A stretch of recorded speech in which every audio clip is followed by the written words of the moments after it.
بعنوان طريق الهدى، تأليف وإلقاء الشاعرة ريهام عاطف. نسير على الهدى تبدو نجاة وأقرب عزة بين اللئام. فؤادي دق نبض فيك شوقا، ترى في المصطفى نور الإمام.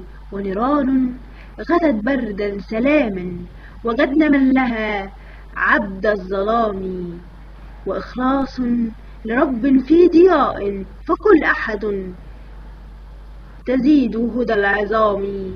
فربي لم يلد حب بقلبي بدا كهوى الرضيع إلى الطعام. ولم يولد وقلبي في ضياء، غدا طفلا يعيش من الكرام.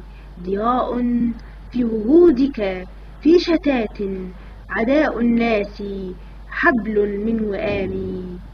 بنات في جمال بات قبر هو المسوى، لماذا كالنعام.